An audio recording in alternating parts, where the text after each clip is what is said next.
delay. So when I turn that on, I have to also be paid attention that I mute that in that side. Otherwise, you hear echo all the time. Let me open up here. Okay. Very good. Delay. So when I turn that on, yeah, you see, now you hear the echo. Very good. Right.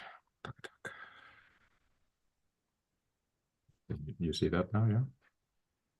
I see your slides, yeah. Yeah, perfect. Thanks, everybody's New Year's resolution. Okay, well, I think it's time according to my trusted iPhone. So I would like to wish everybody a happy New Year in the first seminar of this year of the SPICE-SPIN+X seminars that I lead here in collaboration with Luis Merkel, now with his team in Dresden, Angela Widmer here, Karen Everso sit in Duisburg, and in collaboration with the SPIN+X Collaborative Research Center led by Martin Schliemann, Burger Hillebrands and Cassius Latton, and Matthias Klaue here in Mainz. As you know, this is the Zoom format, so please write your questions or text on the chat for the speaker during the talk or after, or raise your hands and I will promote you to the panelists in order to ask the questions to the speaker. Today we are very proud, I'm very happy to have Alberto Morpurgo here for the first time. This comes out from the University of Geneva, but he studied it from the Dutch, from the University of Groningen in the Netherlands, and then went to Stanford for a while, and then eventually landed back in Switzerland in Europe.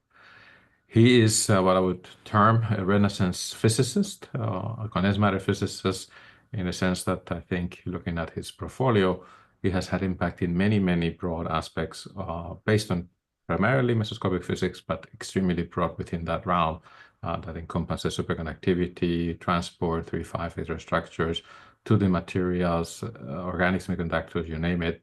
He's been doing it and led by his curiosity. And for that, of course, he's gotten several prizes. The Medina Prize is one of the ones that is highlighted here. So with that, I'm going to stop sharing, and then you can perhaps go ahead and share with us your presentation and start anytime, Alberto. And then all right. Okay. I guess, are you seeing it? Perfect. Yep, okay. Okay, thank you, Jairo, for the introduction, and thank you for the invitation. Happy New Year to everybody. It's a pleasure to be here and to be able to tell you something about what we've been doing over the last few years on 2D magnetic materials. What I would like to focus my talk on after a brief introduction is field effect transistor, or this material, chromium phosphate sulfur 4. We normally call it CPS. Because they have been working in a way which has been very interesting and showing quite a bit of interesting phenomena. So the work that I will be discussing today has been mainly made by Fengru Yao and Fan Hu. Fengru is still in my group. She's a postdoc, and Fan, she left. She's now at Max Planck Hamburg. There has been contribution for all these other persons over the years. We have been interacting always with Marco Gibertini, who is now in Modena. He's professor in Modena for theory, and of course, nobody can live without the HBN of Taniguchi and Watadame at NIMS. So, so let me wait a second. Okay, so if I talk about 2D magnetic materials in a bit broader sense, what are them and why are they interesting? So 2D magnetic materials are van der Waals materials in which are magnetic. So essentially you can play the tricks that have been developed starting with graphene, meaning exfoliating these materials and getting down to individual monolayers. But now at sufficiently low temperature, and the temperature does not need to be too low. I mean, in best case can be 150 degrees, 150 Kelvin. The material become magnetic, and then the magnetic state is driven by interaction within the plane, which are much stronger because the coupling between layers is van der Waals, and then also the electronic coupling between the layers is much weaker. Most of the materials are semiconductings, because metallic material exists, like iron germanium telluride, for instance, that has it can have critical temperature. It's a ferromagnet with critical temperature even above room temperature, depending on stoichiometry. However, metallic ones are much more difficult to exfoliate because metallic, also the metallic electrons also give additional cohesion, and so it's difficult to really go down to the monolayer level. You can go down to a few nanometers. Someone has gotten individual monolayers, but they are really rare, really difficult, and essentially there is almost no work on very atomically thin layers. But for the semiconducting ones, instead, it's possible is easier depending on the material. Sometimes easy, sometimes not so easy, but possible to go down to mono bilayer and then study magnetism as a function of thickness. And then if I try to put some structure in the magnetic state that we are looking at, you can think of materials that are ferromagnetic within the layer and then ferromagnetic in between the layers. These are just plain ferromagnets. Or you could have materials which are ferromagnetic in one layer, but then the next layer is also ferromagnetic, but with the magnetization pointing in the opposite direction. This is what I would call A-type antiferromagnet or layered antiferromagnet. That's a case of common fossil sulfur 4 that we'll discuss today. But then you can also have antiferromagnets within a layer with ferro or antiferro coupling in more cases. But actually, this classification already includes most of the material we have been studying. And if you just ask yourself, okay, so what is interesting about these materials? Well, there are many, many interesting questions. One could argue, we want to see magnetism in the 2D limit. And then at least for ferromagnetism in the 2D limit, there's been quite a bit of work in the past on monoatomic layers evaporate or deposited on surfaces. Pretty interesting. Here, something that 2D material give more is that the magnetic state that you can look at are much richer. You're not obliged to have an individual monolayer that is ferromagnetic, but it can be antiferromagnetic. It can have within plane or out of plane spins, and so you have a much richer, say, class of ground state that you can explore, magnetic ground state that you can explore. Another question that is interesting, at least to me, is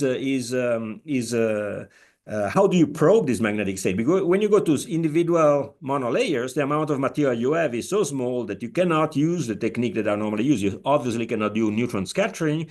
You cannot do the usual magnetization measurements.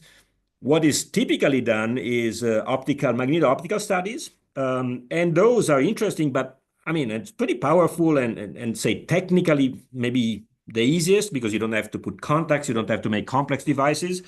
However, they also have some limitation because typical Kerr effect measurements, they are sensitive to the Z component of the magnetization in a 2D material.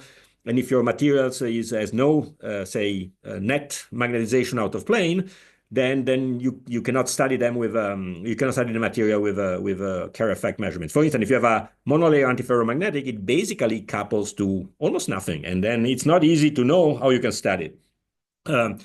So that is one aspect which is an interesting question and that we need to address in general. But if you work with semiconductor, and that's the case for all these materials, as I said, other questions are essentially interesting coming from the interplay between semiconducting physics and magnetism. And so you can think that both ways.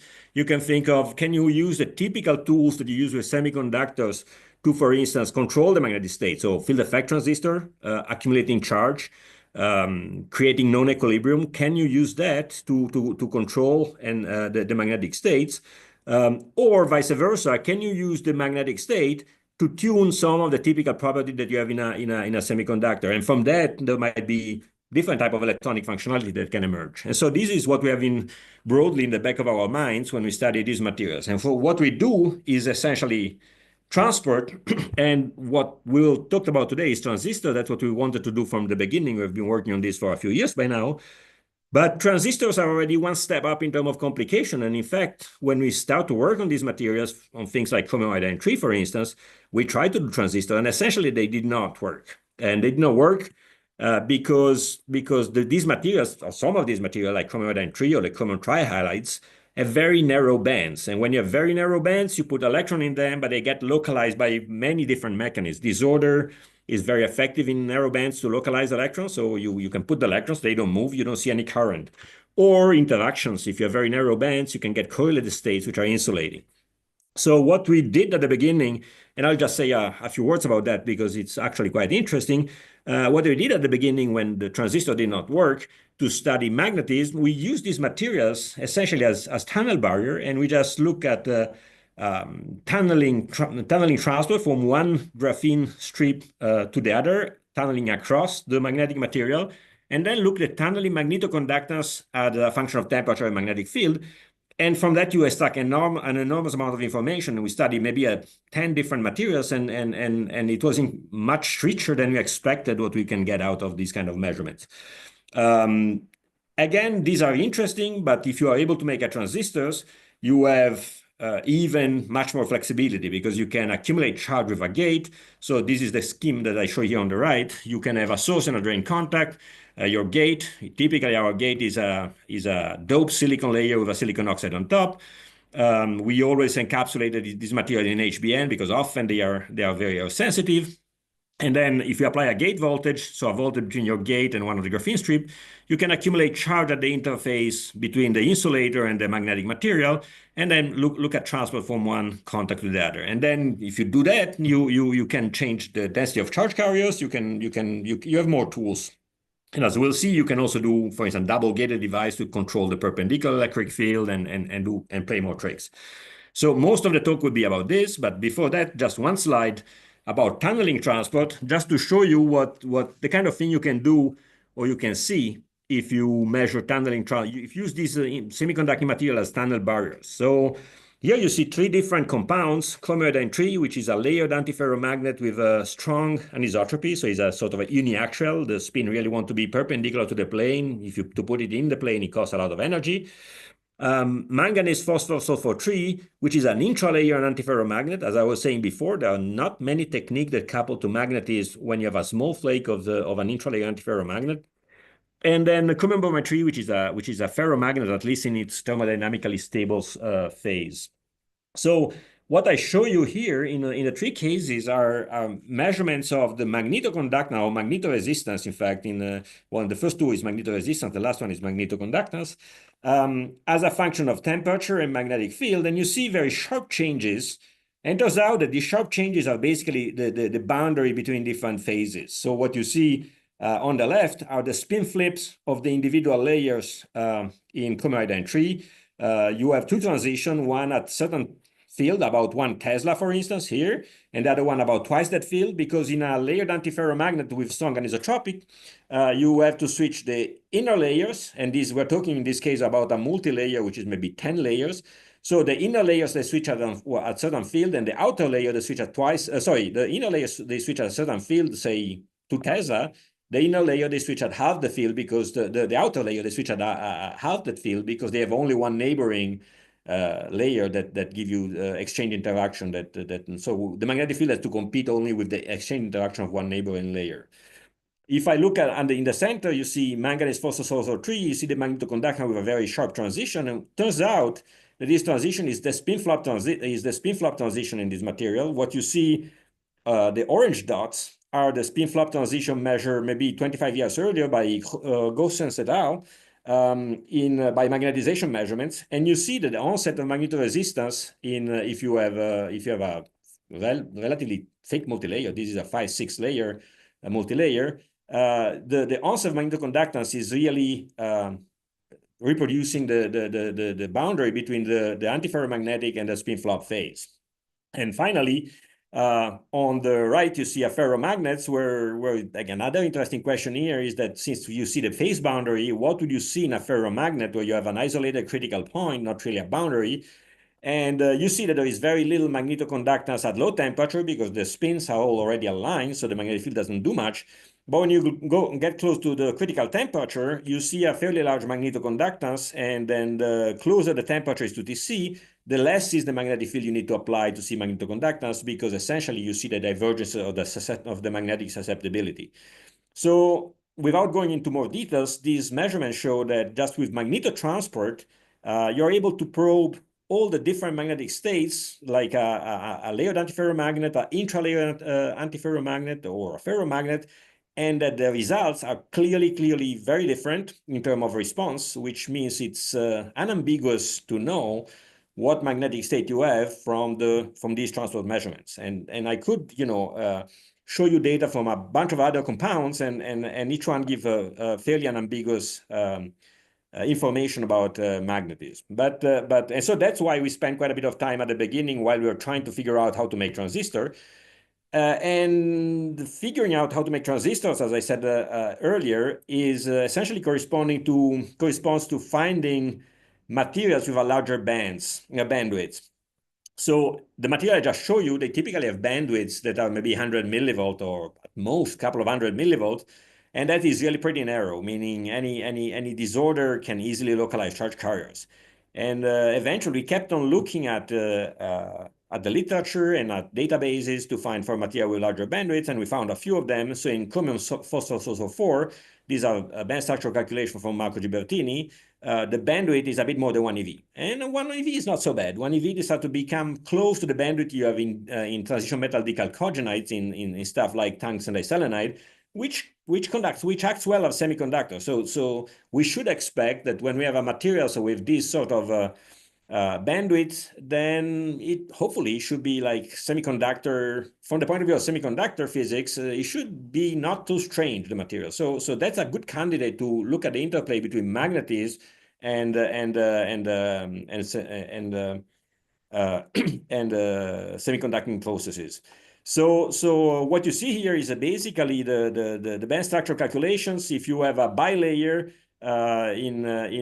essentially you have, and that would become very important later, but I will come back to that. You see bands with different spins, and that means that in every layer, because it's a layered antiferromagnet, in every layer is magnetized, but the next layer has the opposite magnetization as shown here. And so in each layer hosts a band, and the next layer hosts the same band, but with the opposite spin. So you have spin degenerate states, but the bands with the same spin are specially separated. And another thing which is good about chromium phosphorus 4 that has been studied in the bulk, so we know quite a bit of it. And when we study magnetotransport, we can try to see whether we identify the physics which is known from transport measurement, because that helps a lot to understand what we are seeing. And so in the bulk, the material is a layered antiferromagnet with a nail temperature of 38 Kelvin.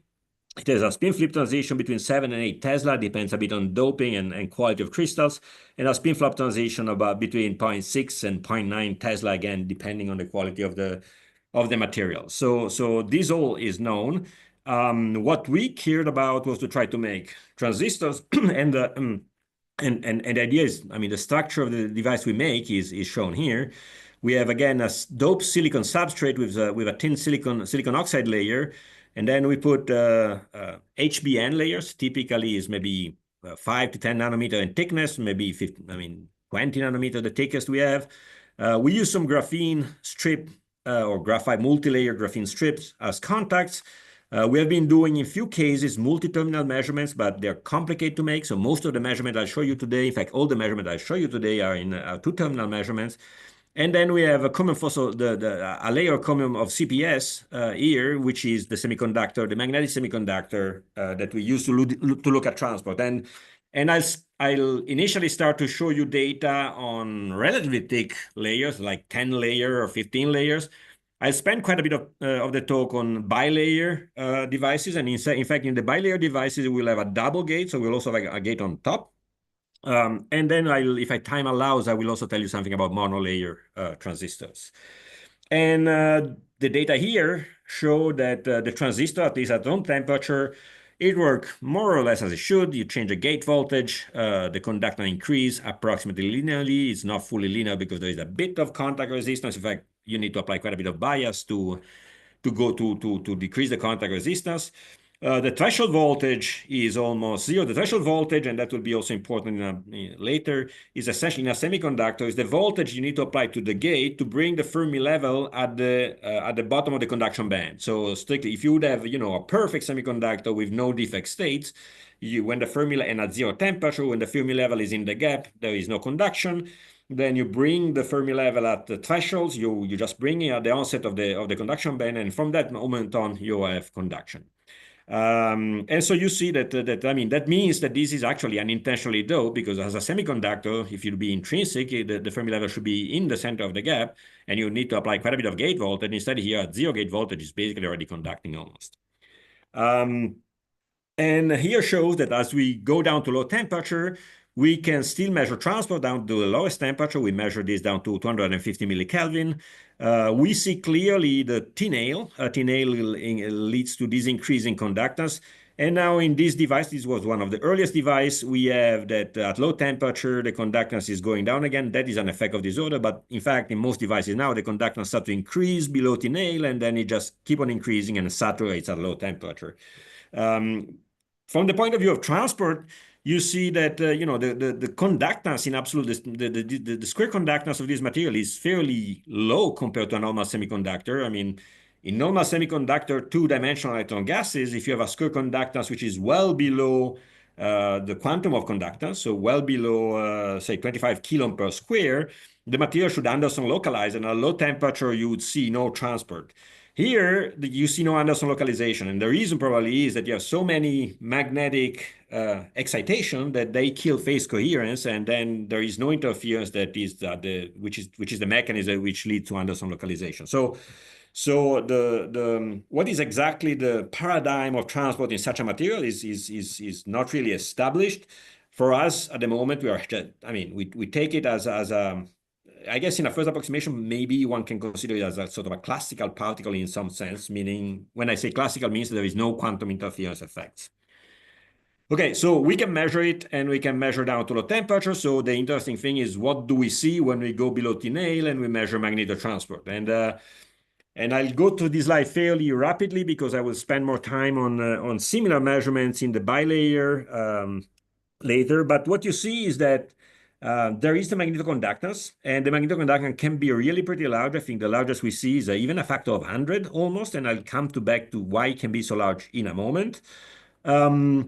You see that there are features that you can associate to the phase transition that we know are there. One is when you apply the magnetic field perpendicular to the layer, which is say parallel to the easy axis of this antiferromagnet. This material has a very weak anisotropy, but it wants the spin to point out of plane. But the anisotropy constant is actually pretty weak.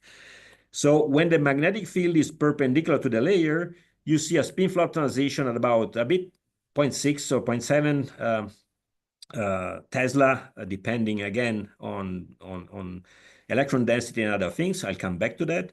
And then at about 7 Tesla, you see this kink, and that is the spin flip transition. So that is when sort of all the spin are aligned parallel to the field. So essentially, you can measure and if you put the field in the plane, you see the spin flip transition as you expect, but the spin flop is not there as you should. I mean, you see only spin flop, a sharp spin flop transition when the magnetic field is parallel to the easy axis. So essentially, you're seeing the phase diagram in the magnetoconductance measurements. And for instance, here on the left, there is a zoom in on the spin flop transition as a function of temperature, and you find that TC is indeed approximately. The bulk is supposed to be between 36 and 38 Kelvin, and that is indeed what we see. I mean, there are details we don't understand, like why, for instance, what is this line? Why the intensity of the spin flop in magnetotransport changes that we don't fully understand. But overall, we see that the measurement of magnetoconductance as a function of temperature, we know where we are in the phase diagram thanks to the behavior of magnetoconductance. Okay, so do we understand at least the basic idea of why there is magnetoconductance at all? And I'd like to discuss this in a bit more detail because that actually starts to be quite interesting from the point of view of physics. In a transistor, the conductance you have is the mobility by the charge that you put in the channel, which is the capacitance, the gate capacitance, multiplied by the gate voltage minus the threshold, so how much above threshold you are. And usually, if you do magnetotransport, what you affect is the mobility, and that means the more you align the spins, the better the mobility is. The electron can move more easily because they move in a background of aligned spins, so they are not hampered by misaligned spins. and the conductance goes up. And if you look at high temperature, for instance, 50 Kelvin, which is just above T-nail, or if you look at 30 Kelvin, which is just below T-nail, will be very similar. What you see is that the square conductance as a function of gate voltage is shown here, and as you increase the magnetic field, the curve becomes steeper. If you look at the let's say that there is a linear dependence here. If you increase the magnetic field, the linear dependence of the conductance versus gate voltage is steeper. And what does it mean? Is that when I look at the conductance versus gate voltage, a steeper curve means a larger mobility. The electron move better. And in fact, if I can extract, you can use this relation to extract the mobility. The mobility increases with magnetic field from 0 to 10 Tesla, essentially. Okay, so nothing new there. That's what we expect. What is more interesting is what happened at low temperature. And at low temperature, if you go to 2 Kelvin, it's like 20 times below T-nail. I would have expected, all the spins are aligned. The magnetic field doesn't do much because the spins are already aligned. So why should you have a big effect? And it turns out that there is instead a very large magnetoconductance is shown here in log scale, because it can go close to almost a factor. In this case, it goes to 50 times, but it can go to 100 times. And so the behavior now is actually very different. So look at the curve here. If I look at the conductance as a function of gate voltage, these are the transfer curve as they are called, as a function of magnetic field, I'm not changing the steepness of this curve. The curve remains parallel to each other. I'm just changing, I'm just translating them. The magnetic field change, say the onset of conductance, which means it's changing the threshold voltage. And so, as I was saying before, the threshold voltage corresponds to the gate voltage at which the Fermi level is at the bottom of the conduction band. So it means the magnetic field is shifting the bottom of the conduction band.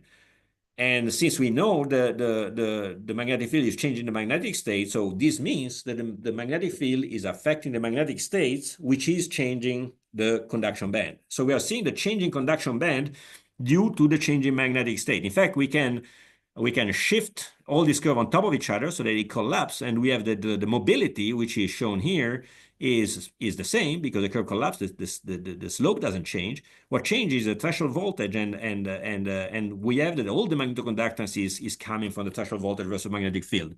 That allows us also to understand why we have this exponential dependence, because imagine I put the Fermi level just below the bottom of the conduction band. I apply the magnetic field and I shift down the bottom of the conduction band. Then I go from being under the conduction band to be inside the conduction band with the Fermi level, and transport increases a lot. We also understand qualitatively why there is this shift. Essentially, is coming from the dispersion in the Z direction in a thick multilayer, because if you are in the antiferromagnetic state, essentially there is almost no dispersion in the Z direction, because the next layer has the wrong spin, the electron cannot hop there, so you need to hop to the next layer, and the hopping amplitude is very small. But the moment you align the spin, the electron can hop to the next layer, the hopping amplitude is quite a bit bigger, and then you start to have a dispersion in the Z direction, so the bottom of the conduction band goes down by a little bit, and in fact, that's what is basically we are seeing. So that is nice in two regards for us. One, that it means we understand some of the basic aspect of transport, why there is this magnetoconductance.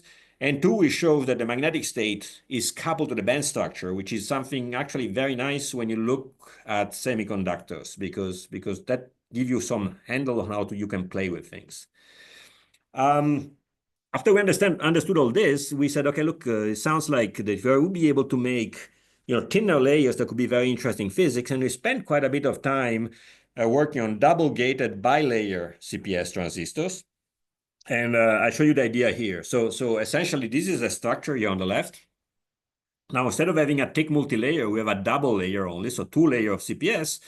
And we have now 2 gates. And the gates physically are different. One is farther apart, so the gate voltage you need to apply are very different, but that doesn't really matter. That's a detail. So why is this interesting? Because now we have one layer with, say, spin up, and the other layer is spin down. And this is a semiconductor. And as I said at the beginning, if we don't do anything, the conduction band is spin degenerate, but the spin up and spin down bands are spatially separated. So in this case, we would have, the spin up band on the top, the spin down band on the bottom. And that's interesting because now if we apply a perpendicular electric field, and that's really the reason why you want to work with 2 gates, because if you have 2 gates, you can control the perpendicular electric field and the electron density separately. So we can imagine to apply the top gate a positive voltage and the back gate the opposite negative voltage. You accumulate no charge because you accumulate charge with the top gate and you remove it with the other gate, but you're left to a perpendicular electric field. So if you do that, now you're going to shift the energy of the two bands in the two layers, and the shift is going to be the electrostatic potential difference between the two layers that you have created with the electric field. And so now you have created a spin polarization in your band. And of course, if you have no charge, because you can control the electric field and charge separately, this will not give you any net magnetization. But now you're in a semiconductor, you can play games, you can put charge with gates. And so I can first split the bands and then put the charge and then have my net magnetization. And if I just want to have the opposite magnetization, I just need to invert the electric field. I will shift the band up or down. And of course, the first electron, they will always go in the lowest energy band. So the state I populate first can be selected with the electric field, which determine if the electron goes up or down. Essentially, I'm breaking inversion symmetry in a controlled way in this system. And I have an antiferromagnetic materials in which I controllably break inversion symmetry the way I want. And this is the key ingredient for anomalous Hall effect in antiferromagnets and having spin polarization when you break. These are all the kind of things that you guys know much better than I do. But the nice thing here is that we can control them. And so let's see if that actually works in experiments. So we've been working, thank Rui, who did this work. She did a fantastic work. She has done a lot of samples. These are just, for instance, flakes of bilayer, trilayer, 4-layer, 5 layers. You see that, you can determine the thickness by looking at the position of the Raman peaks, that they shift just slightly as you increase the thickness. You can also look at the optical contrast. In fact, the optical contrast is having a big difference as you change the number of layers by 1. So it's fairly easy to determine the thickness of this material to know whether it's bilayer, trilayer, or whatever it is. And once we know that we have a bilayer, we put our graphene strips, we transfer the bilayer on top of them, and then we have the back gate, which is the substrate, and the top gate we can microfabricate with electron beam lithography. And then we have a 2-terminal device with 2 double gates. And we can shift the back gate voltage at 0 top gate voltage, and we see current. I mean, of course, if you have a source drain bias. Or you can do the opposite. And that's what I was saying before. The back gate is a thick silicon oxide, so you need to apply 80 volts. The top back gate is a much thinner HBN, so you need to apply only 10, 15 volts. But that doesn't really matter. I mean, you can normalize because you know the capacitance. And now what you see, you can measure the current as a function of top gate and back gate. And the nice thing of these kind of measurements, and this has been done a lot with bilayer graphene, for instance, is that if you now move in this diagram along this direction, you can, move at constant electron density and change electric field. And if you move in this direction, you move at constant electric field and change electron density. So you can, for instance, select 0 electric field, see what you measure as a function of density, and then you change the electric field and see if you see something different. And that's exactly the kind of thing we've been doing. So let's start to look at what happens when we have 0 electric field in the system. So these are the same kind of curve I show you in the multi-layer. That's why I did not spend too much time in discussing them. But again, you see some flat region, which is the spin flop. You see the spin flip transition. The spin flip can be determined quite precisely. If you take the second derivative, you take the minimum. That's the position of the spin flip transition. If you measure in plane, you still see the spin flip transition, but no spin flop exactly as you should. And now we already see something here. If you see that as you increase the electron density, these are the different curves for increasing electron density accumulated with the as always at 0 electric field, 0 perpendicular electric field. You see that the spin flip transition is shifting to lower values, and in fact, the spin flop transition as well. And that means that anisotropy is actually changing. And so let's see if we can quantify that a bit more. In fact, we can because we have a very simple sort of the energetics of a bilayer is pretty simple. We just have a antiferromagnetic exchange interaction, the anisotropy of the individual layers, which is, as I said, weak, and then we have Zeeman energy. And what we find is that the spin flip, when you apply the magnetic field in the plane, is just ever slightly larger than when you apply the magnetic field perpendicular up to a certain density. In fact, from this measurement, we can extract both J and the anisotropy constant. And here the J are the blue diamonds. J0 is sort of from the experimental data is about 0.6 millielectron volts, if I remember correctly.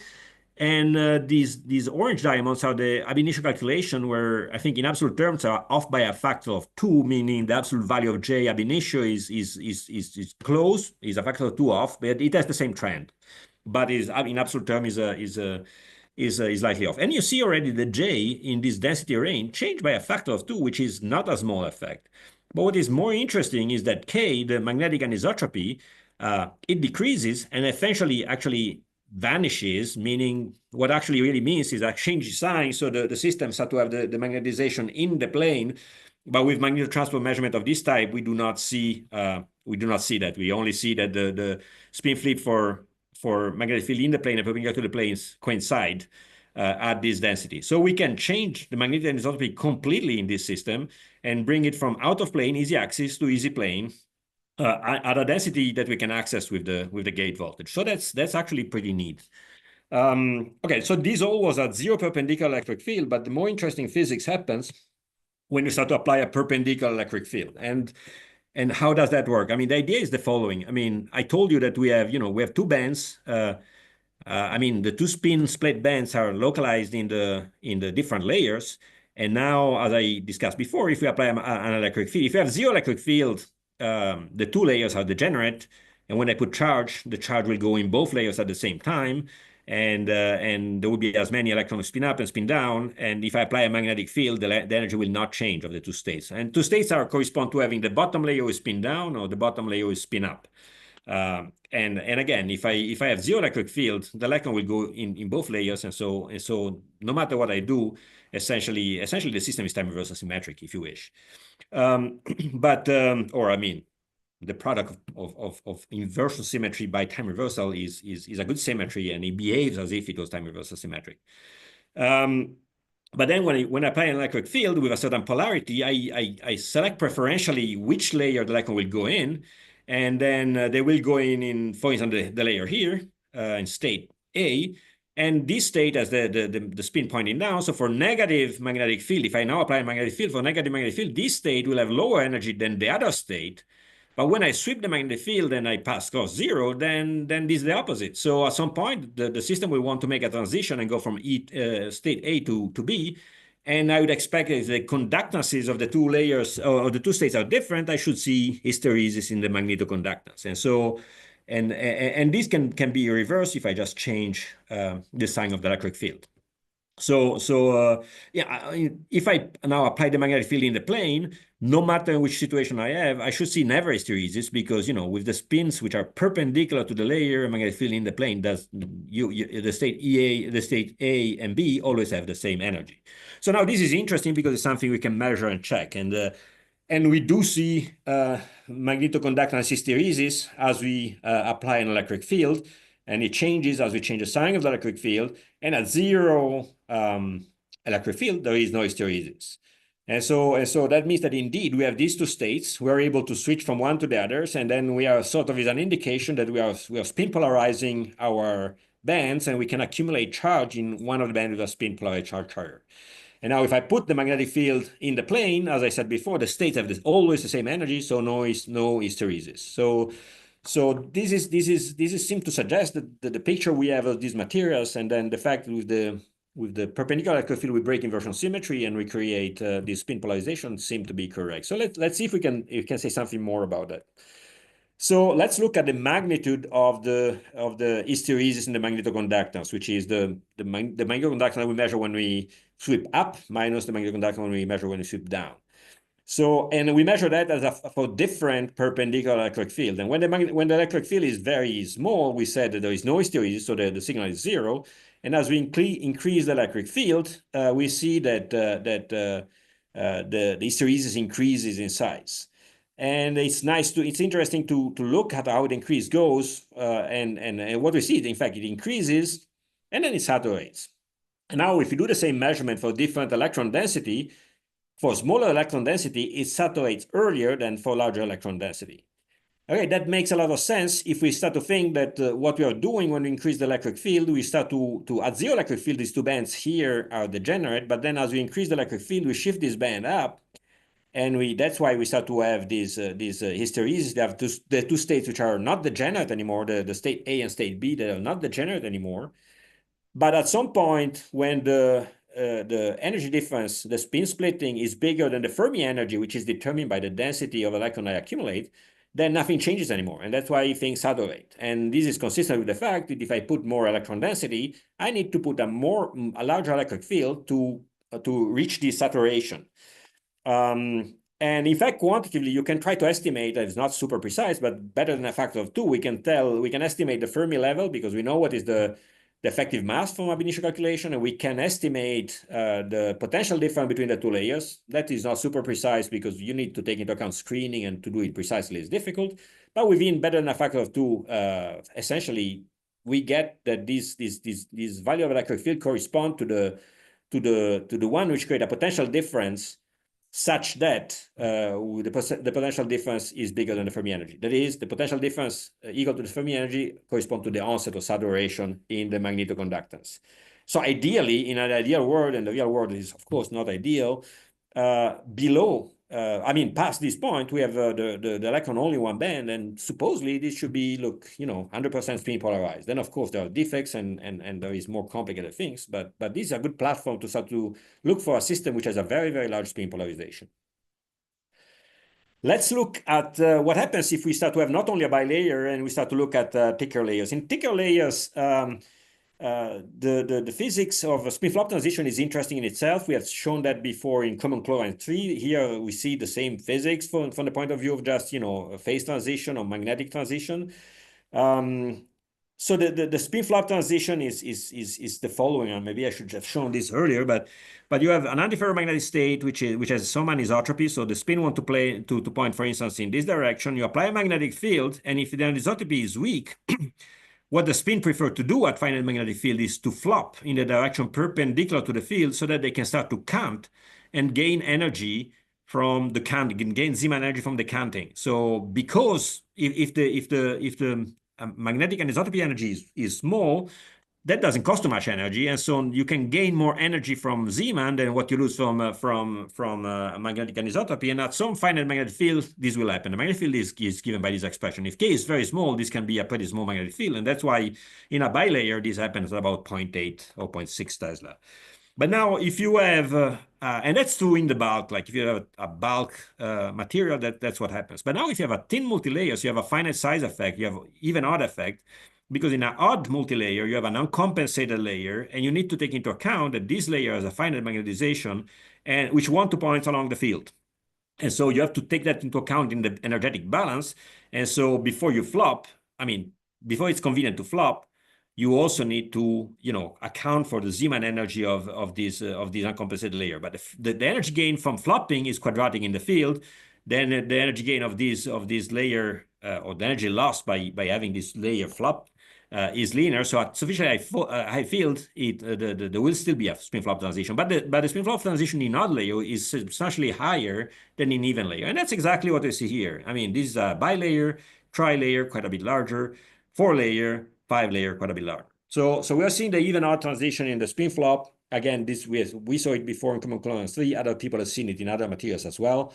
This is not the most interesting thing, but it just to show that the materials behave as we expect. Now, what is more interesting is that what happens to the magnetic and to the magnetoconductance hysteresis in these even and odd layers.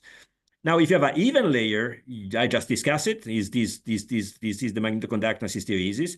In the 4-layer, again, we have it because, again, we have a layered antiferromagnet with break inversion symmetry. And if you put the electrons on the top layer, on the bottom layer, they have different magnetization. And so we have two states exactly, conceptually, very similar to what happened in the bilayer. But now in an odd layer, it's actually quite different because no matter where you put your electron with the gate, the top or the bottom layer, they have the same magnetization. And so that should not make any difference from the point of view. And additionally, the multilayer itself has a net magnetization, which is non-zero. I mean, even layer has as many, say, chromium atoms with spin pointing down as spin pointing up. So the magnetization of the chromium atoms at zero density is zero, and the net magnetization you have come only from the electron you accumulate. But in the odd layers, you have a net magnetization to start with, which is way bigger than the magnetization of the electron. So these layers, they basically flip the magnetization at a very small magnetic field. The conductance does not depend on whether the magnetization of the chromium points up or down, so there is no hysteresis, and that's what you see. I mean, in the odd layers, there is a large spin-flip transition and no magnetoconductance hysteresis. In the even layers, you have a smaller spin-flip transition and a very clear magnetoconductance hysteresis. So everything seemed to be making sense from the point of view of symmetry and what to expect. Let me, as a final point on this kind of physics, let me show what happens at high density. I told you before that the magnetic anisotropy is decreasing as we increase the magnetic field, and eventually you pass from being easy axis to be easy plane. And now let's look. In fact, what happens is this is what happens to the hysteresis as we increase the density, and we see that essentially.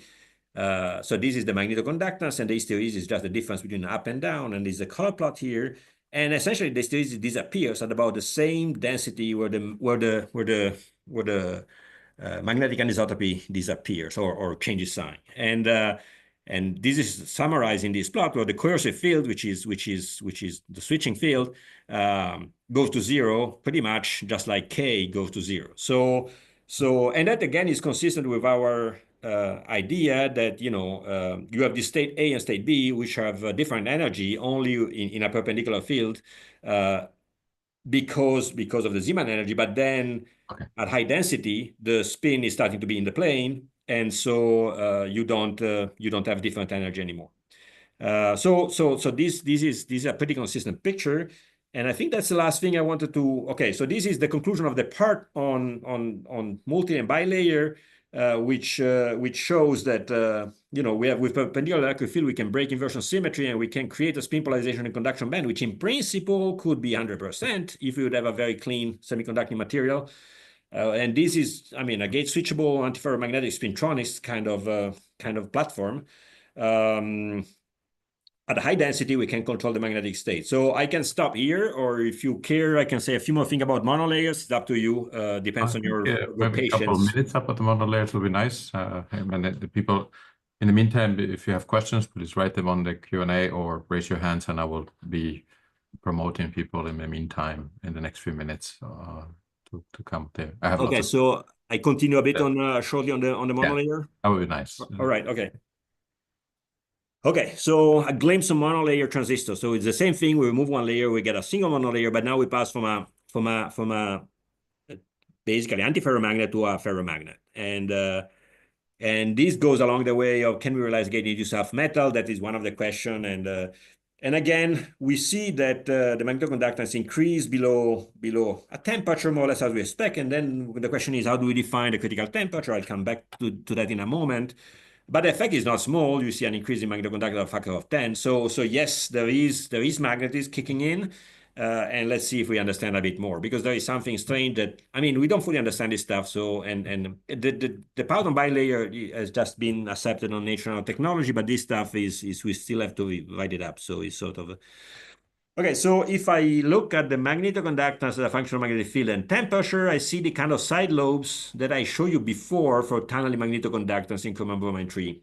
And these side lobes are just a manifestation of the fact that you have the magnetic susceptibility that tend to diverge close to TC, and you need to apply a smaller magnetic field to change the magnetization, which is what caused the magnetoconductance. Actually, here, if we measure in a monolayer, if we measure the magnetoconductance in plane field or perpendicular field, essentially is identical. So the magnetoconductance entirely comes from the spin. So then how do we determine TC? Well, one thing that seemed to be working quite well in ferromagnetic semiconductors when you look at transport is that you can rescale your magnetoconductance curves by T minus TC. Essentially, H over T minus TC is the magnetization in the linear regime. I mean, this is just Curie-Weiss law if you want. And then you select TC to make all the curve at low field collapse or low magnetization collapse.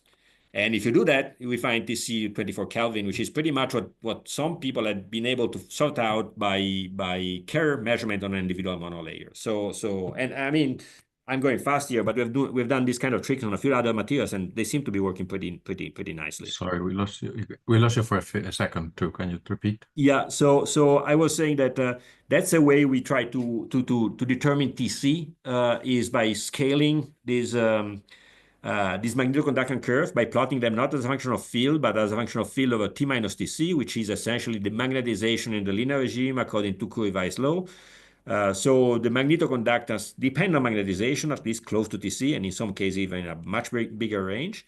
And then we have seen in a few different materials like chromium bromine 3, tunneling conductance of vanadium iodine 3, that for ferromagnets, this is a way that give us the TC pretty precisely. And then, I'm not sure if, if it is always valid, but at least in these materials has been working pretty well.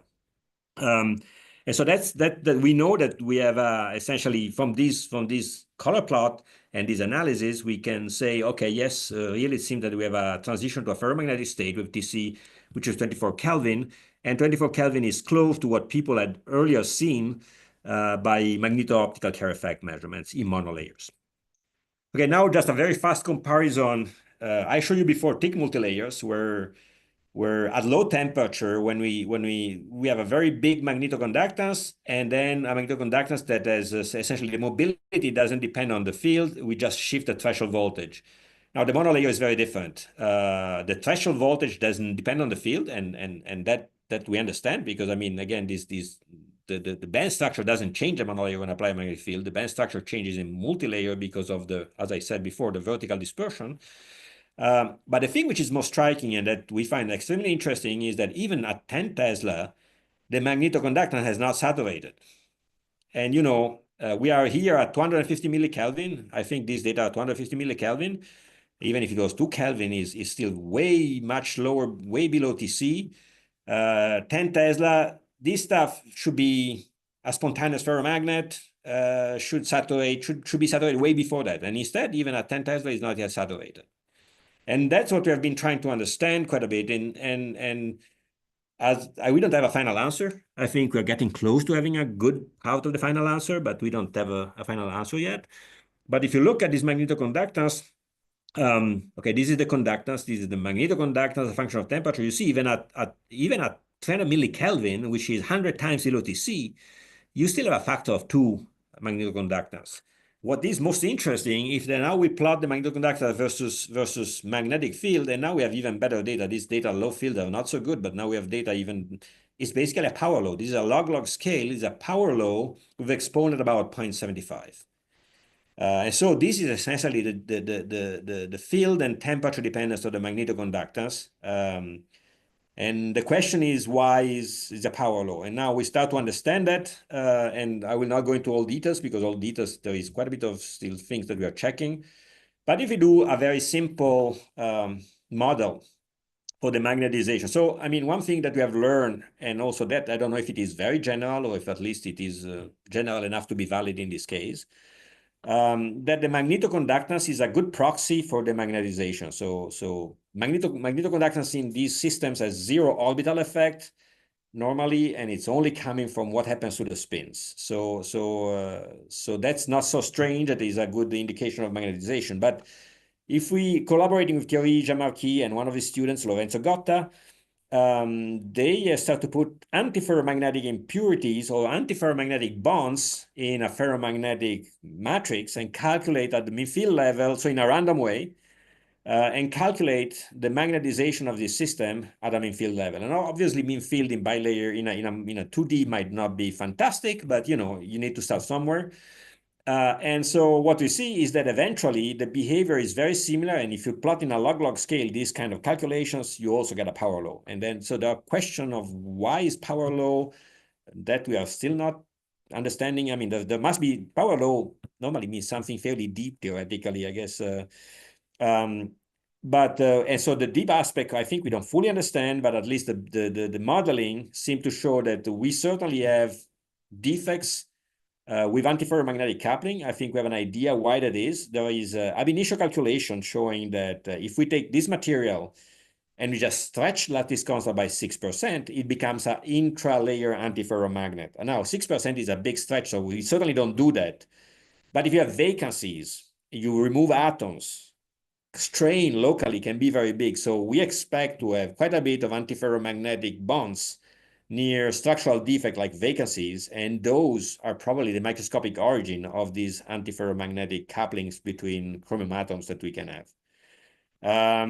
So this is what we are trying to figure out in the details at the moment. And with this, I would really like to conclude. So, I mean, I think I have shown you that we have a fairly good control by now of the magnetic state of CPS with transistors. We can control them down to bilayers. We essentially can control through symmetry the spin polarization of the band structure and also populate the bands a bit the way we want. And we are now looking and trying to understand more in detail the ferromagnetism in monolayer transistors. So thank you for your attention. Thank you. Thank you very much, Alberto. So whoever would like to ask questions, please raise your hand or write in there. I have many questions myself, so there's one in the audience that I will read out, but I think a question that I already asked you, have you thought later at some point to study altermagnetic materials, 2D altermagnetic materials? At the beginning, since I was telling Hayo before when we were waiting to start the talk that I feel ignorant every time I start to talk about magnetism. But when we start to realize what the physics of this stuff was, we're wondering whether this system itself was altermagnetic itself or not, and we realized that it's not. No. But yeah, I mean, if we'd have the right system, we'd certainly be happy to do it. And then if anybody has any idea of a 2D material that could be relevant for this, we would be more than happy to look at it.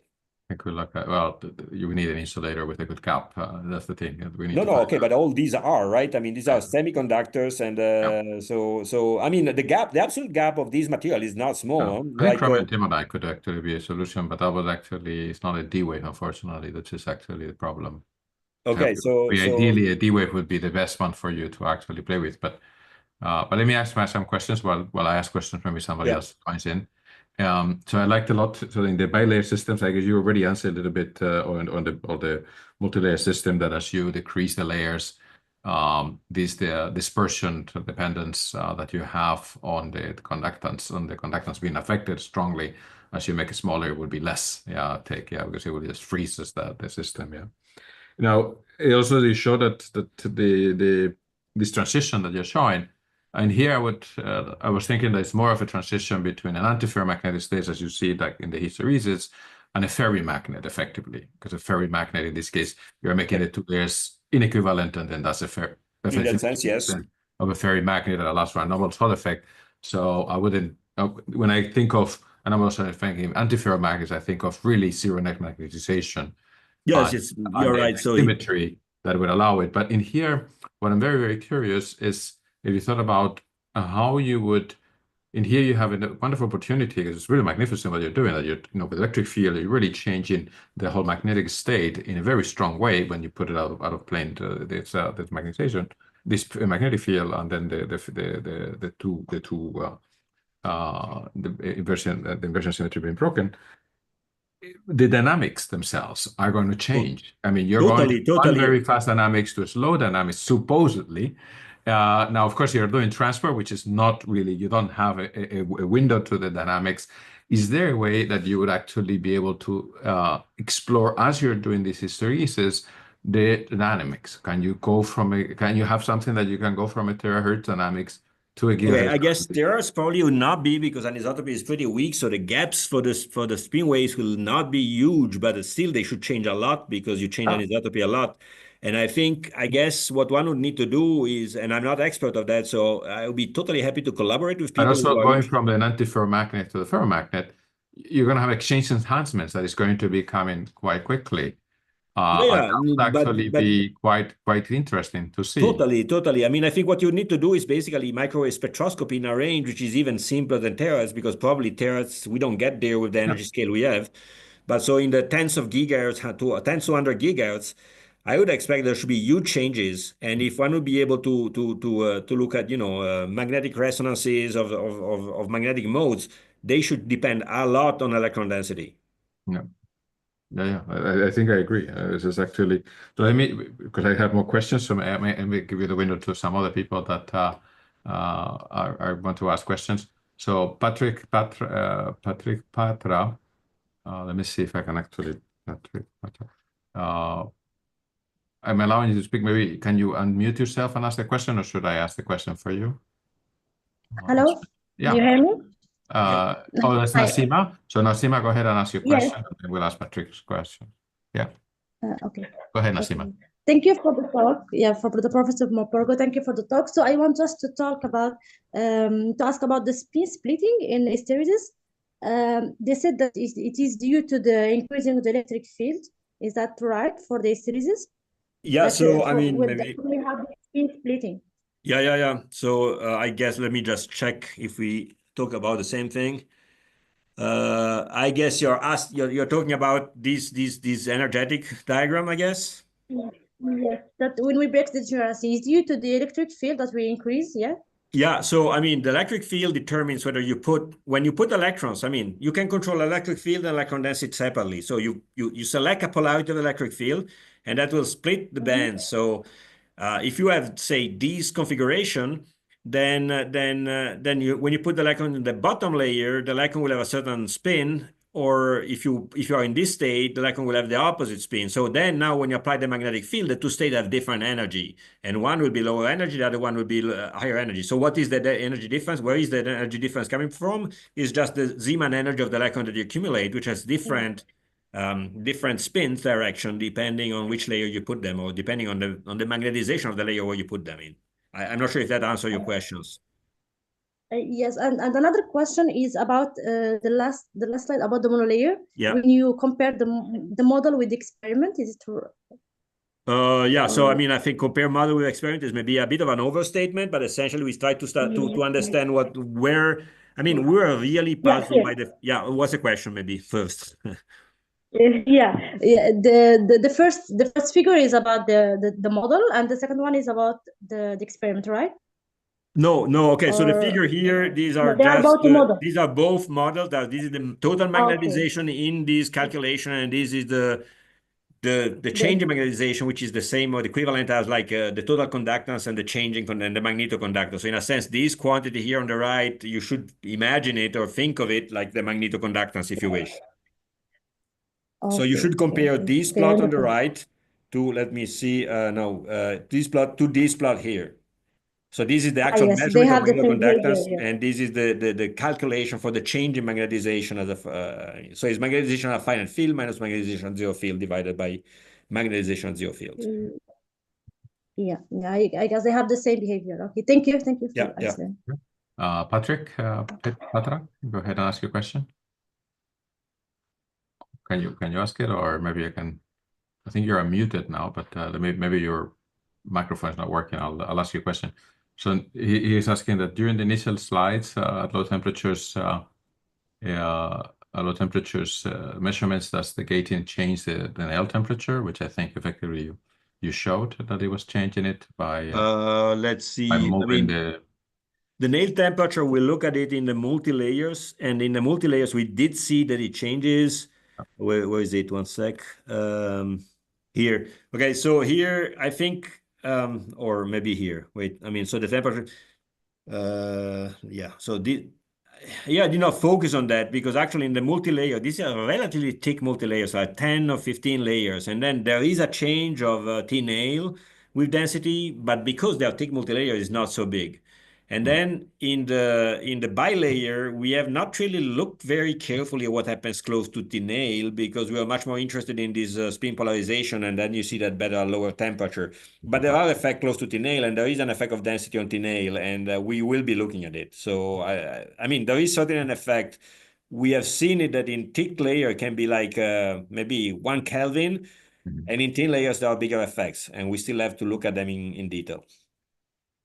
There's a question from Ray Bouchant. Think that is there any 2D magnetic materials? I think maybe that's not. Well, yes. There's a few. There's a couple that are room temperature. So the answer is yes. The question is room temperature. If there are room temperature, room temperature. Okay, so there is, for instance, There's claims that there's a few, but I'm not sure. I think in the semiconducting ones, the highest temperature I know of is probably 150 Kelvin. There is one material that, but we didn't work with it. We've seen it published, and I don't know, it's maybe higher, but I mean that we work with. There is between 150 and 160 Kelvin. In metallic ones, there is room temperature stuff, but they're really difficult to exfoliate. I know only a couple of experiments where people have claimed to have obtained a monolayer. They were done a few years ago, and nobody have done it after that. So I'm not quite sure how reproducible the stuff is. We'll have more questions a little bit if you have a little time for the monolayer, and also comparing the monolayer to the out layers. So this behavior of this hopping of this scaling, you're not seeing in the say the 3-layer or in the 5-layer. You're only seeing in the monolayer, right? Yeah. Okay. Again about the monolayer, I think a lot of things I will be saying at the time take it also partially as speculation. I think educated speculation. Educated guess is a good education guess.